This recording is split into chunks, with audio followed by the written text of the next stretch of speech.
Boa noite, gente, graça e paz e bem a todos. Noite rica. Aprendi bastante com a palestra da doutora Adélia, ou Adélia. Aprendi muito com o Marcos, não sabia que o Marcos era um psicólogo tão competente, e aprendi muito com o André. A minha fala é sobre relações de ajuda na prevenção ao suicídio, tendo como foco pastores, pastoras e líderes evangélicos. Isso pode até ser um paradoxo, né?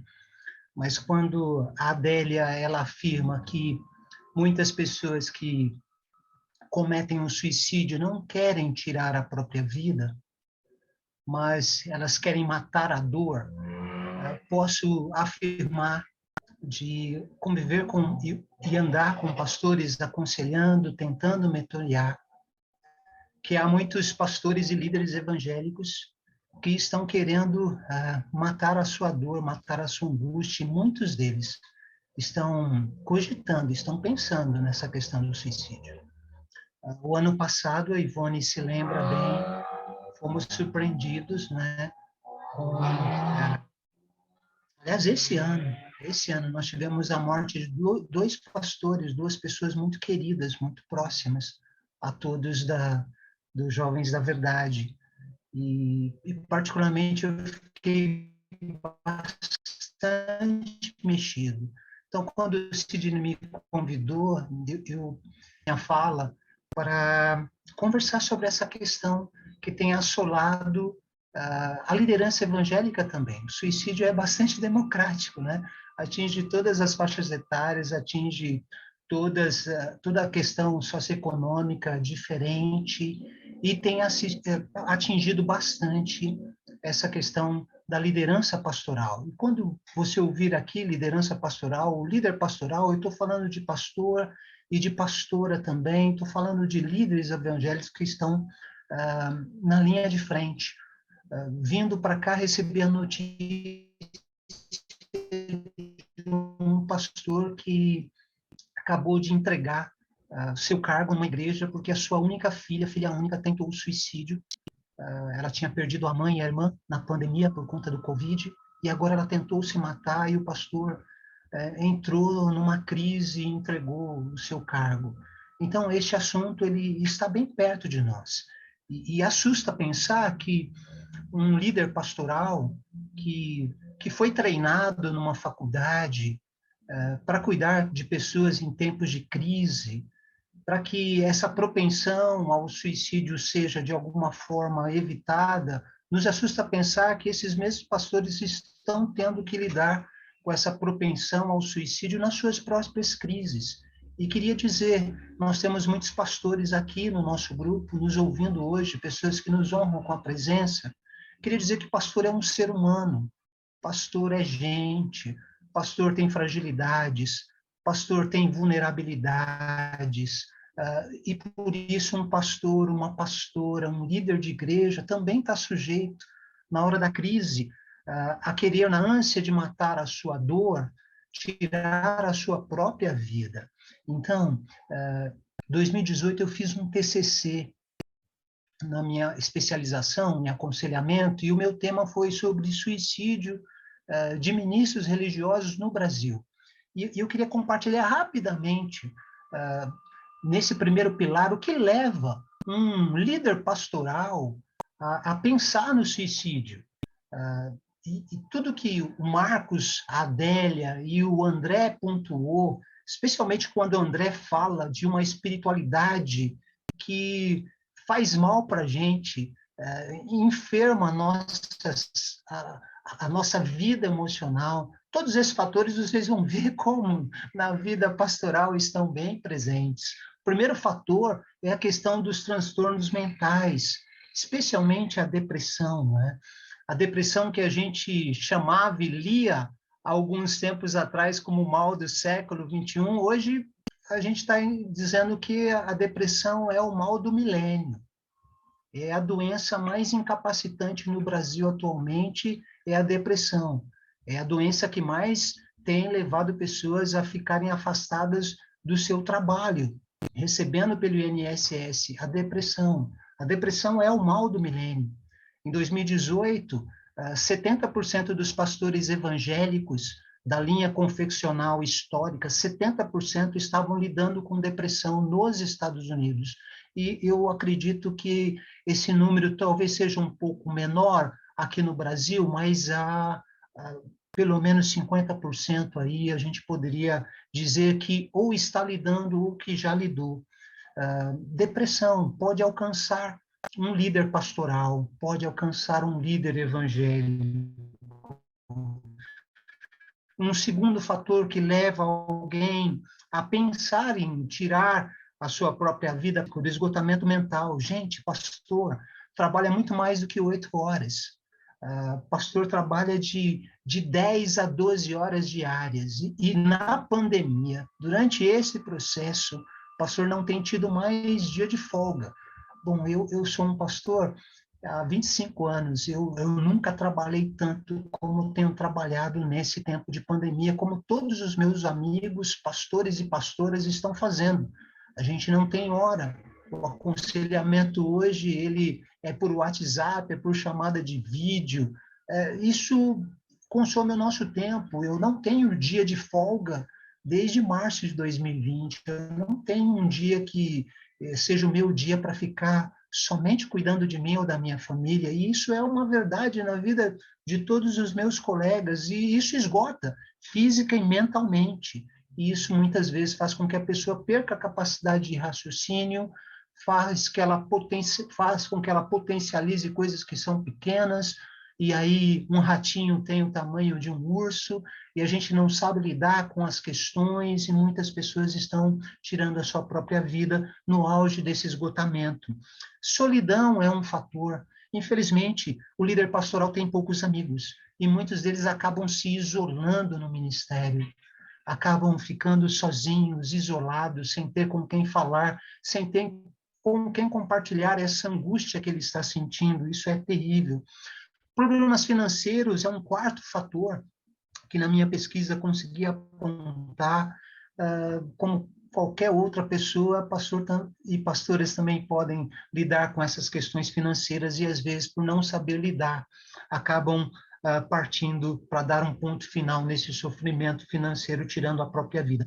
O desemprego, né? Nós temos uma denominação histórica, que é a Igreja Presbiteriana do Brasil, que socorre os pastores quando eles não estão trabalhando na ativa numa igreja, mas as outras denominações não estão assim. Então, se um pastor não está vinculado trabalhando numa igreja, se ele não tem uma outra profissão, se ele só fez teologia, isso no mercado de trabalho hoje atual impõe limitações, e saber lidar com isso, com a pressão de não ter o que comer, não ter como alimentar a sua família, muitos estão tirando a vida. Sexto, um fator que muito recorrente, cobranças excessivas da igreja por conta do desempenho. O pastor, ele não é só hoje, no século XXI, um pastor de ovelhas. O pastor, a pastora, tem que ser um gestor, tem que ser uma gestora, tem que ter uma visão empresarial para a igreja, tem que ter uma linha terapêutica bastante efetiva no seu aconselhamento. E as pessoas têm as suas próprias ferramentas de medição da performance pastoral. E se essa performance pastoral não agradar, essa pressão pode ser absurda. E muitos não sabem lidar com a pressão. Sétimo fator, conflitos na vida conjugal e familiar. Sim, pastores brigam com as suas esposas, pastoras brigam com seus maridos, pastores e pastoras, líderes pastorais, têm conflitos dentro de casa, tem conflito familiar, dificuldade com filhos, e quando essa estrutura familiar ela não está bem ajustada, junta-se a todas as outras questões que eu mencionei, muitos entram em parafuso e acabam tirando a própria vida. Oitavo, um desgaste emocional.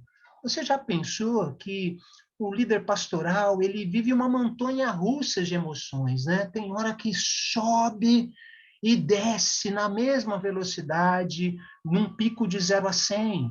Deixe-me exemplificar. Semana retrasada, eu falei em 2 velórios, fui para a igreja, apresentei um bebê e preguei uma mensagem que a tônica era alegria. Como é que eu posso segurar essas minhas emoções, que são tão distantes uma da outra, de 2 velórios de pessoas que morreram vítimas de Covid, que têm que ser veladas num carro funerário com um caixão fechado, e você apresentar uma criança, e você não pode estar com a cara do velório, o mesmo semblante para apresentar uma criança, porque os pais da criança não têm nada a ver com aquela história. Essas emoções, isso vai desgastando, vai desgastando. A pressão que muitas vezes a igreja faz, dos conflitos que tem, que o pastor precisa resolver, isso desgasta. Enfim, o pastor fica com insônia, fica com dificuldade de dormir, e insônia e angústia são 2 elementos que, se você está sentindo agora, são 2 elementos que você precisa prestar bastante atenção. A aposentadoria é um outro fator que faz muito pastor tirar a própria vida. Por quê? Porque, às vezes, o pastor, o líder pastoral, ele tem a sua identidade construída no seu cargo de liderança pastoral. Quando você se aposenta e você deixa de exercer esse cargo, cuidando de uma comunidade de fé, a ideia é como se você perdesse a sua própria identidade, porque você não é mais, você não deixou de ser uma pessoa, você se transformou numa sigla, PR de pastor, PRA de pastora, e agora que você não tem uma comunidade para você pregar, você não sabe como lidar com isso, não é? Aí você vai para casa, os filhos já cresceram, a síndrome do ninho vazio, isso tem levado pessoas a cometerem atos terríveis. Enfim, infelizmente, o líder pastoral ele tem que lidar com essas pressões, ele tem que lidar com essas suas dores, ele precisa lidar com essa angústia, porque se ele não lidar com isso de maneira efetiva, com serenidade, com leveza, ele pode querer matar a sua dor, tirando a sua própria vida. Bem, quero, depois desse recorte, eu quero pensar como é que a gente ajuda, qual é a relação de ajuda, de apoio que a gente pode e deve estabelecer para o seu líder pastoral, para uma questão de prevenção. Primeiro, eu queria dizer, pode até ser meio estranho o que eu vou dizer, mas, primeiro, eu entendo que essa relação de ajuda precisa partir de uma relação de autoajuda do próprio líder pastoral. O líder pastoral, ele precisa se abrir para essa questão que ele precisa ser ajudado.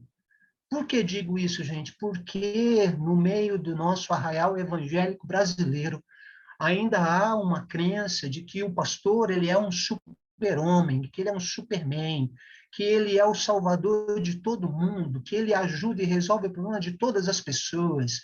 E muitas vezes nós, líderes pastorais, acreditamos nessa falácia.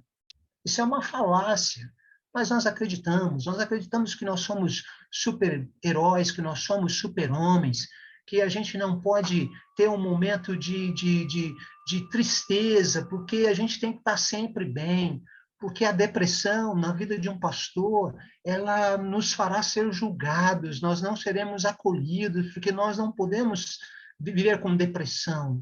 E todas essas pressões ficam na cabeça desse ser humano, desse líder pastoral, desse homem, dessa mulher que Deus vocacionou.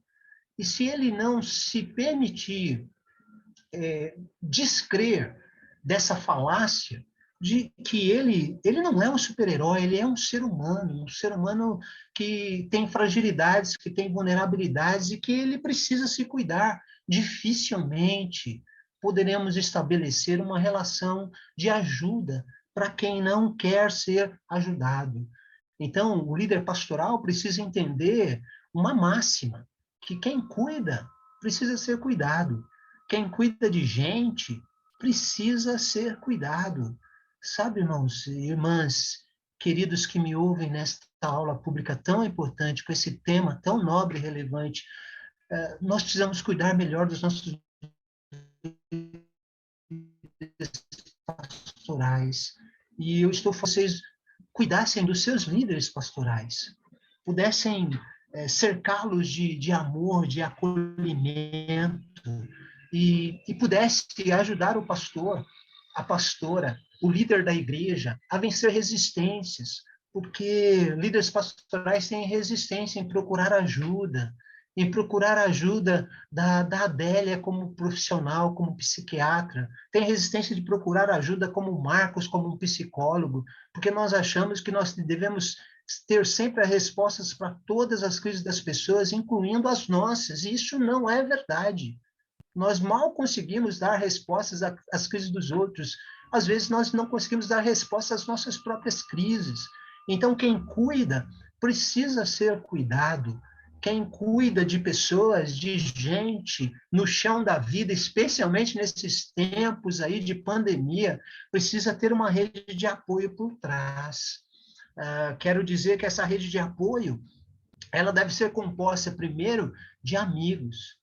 O líder pastoral precisa ter amigos, amigos de verdade, precisa andar com outras pessoas, precisa aprender a compartilhar, abrir o seu coração. Aprendi com o meu mentor, pastor Jaziel Botelho, que se a gente tem com quem confessar pecados, se a gente tem um amigo para quem confessar pecados, aliás, para quem confessar tentações, se a gente tem um amigo para quem confessar tentações, a gente não vai precisar confessar pecados. Isso é importante. Ter um amigo para a gente abrir o coração, falar das dificuldades, falar das nossas mazelas, falar das nossas misérias. Ter alguém para a gente confessar os nossos pecados, alguém de confiança. Isso é fundamental. A gente não pode fazer a carreira solo na vida ministerial. A gente precisa andar com pessoas.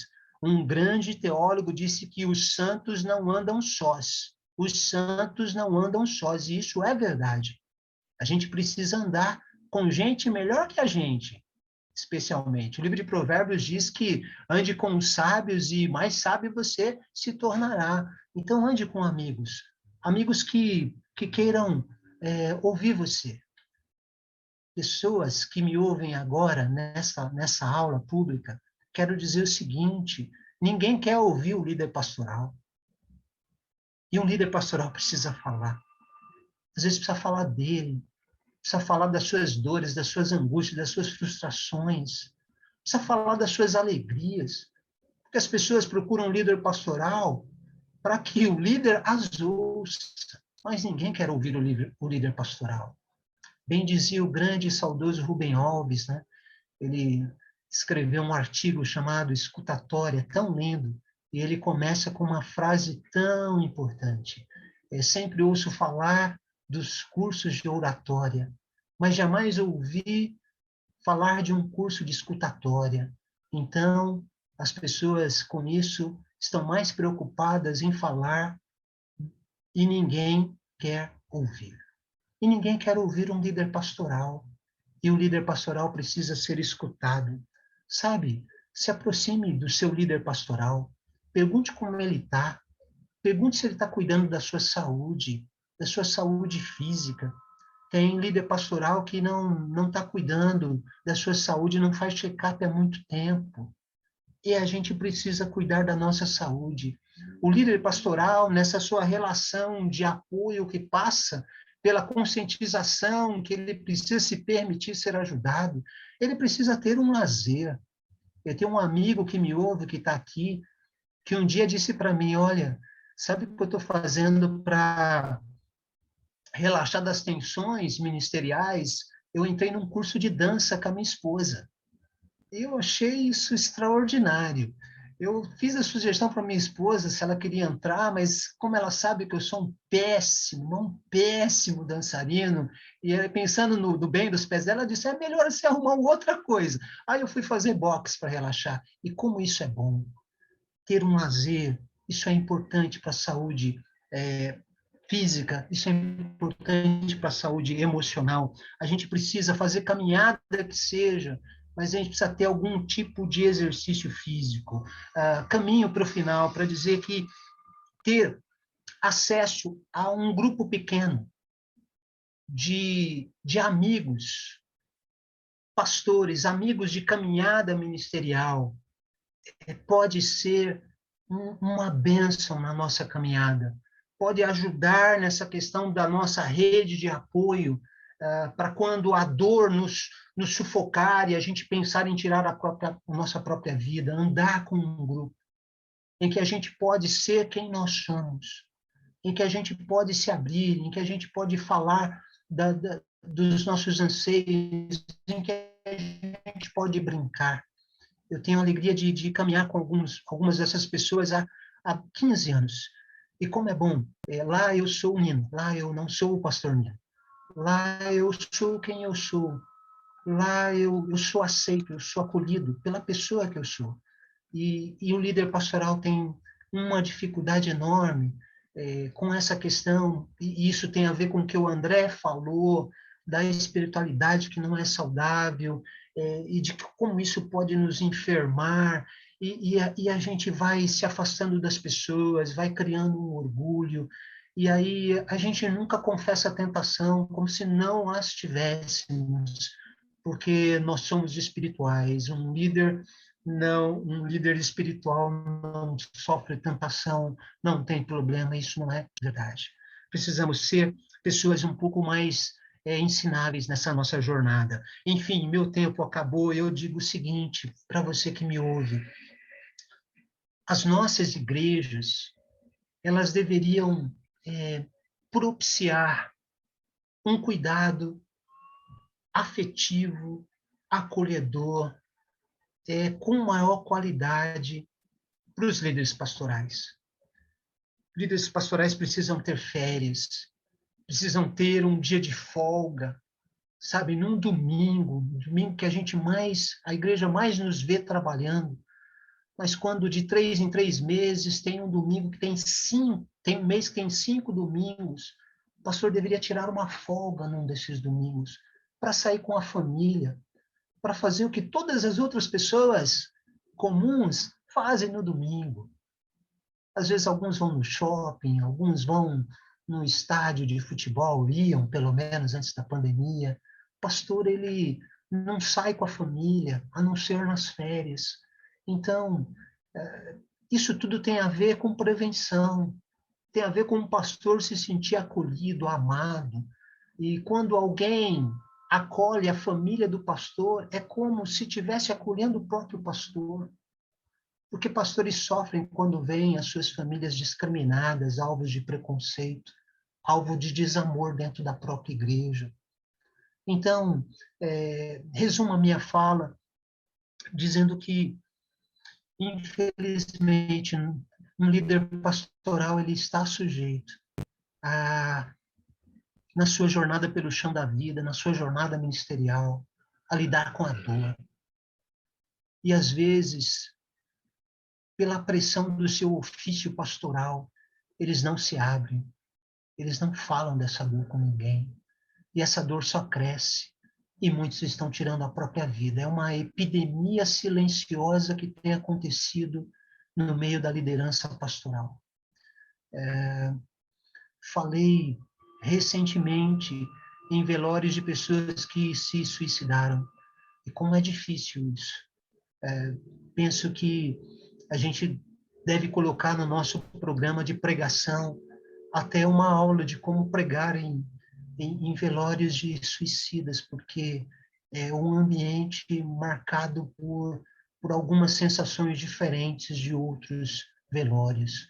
Enfim, espero que essa minha fala tenha produzido, que era o meu desejo, a minha oração, um olhar mais carinhoso para com a nossa liderança pastoral, porque eles são gente como a gente, e eles precisam ser amparados, eles precisam ter uma rede de apoio, sim, porque eles lidam com dor, estão lidando com dor. Que Deus a todos nos abençoe.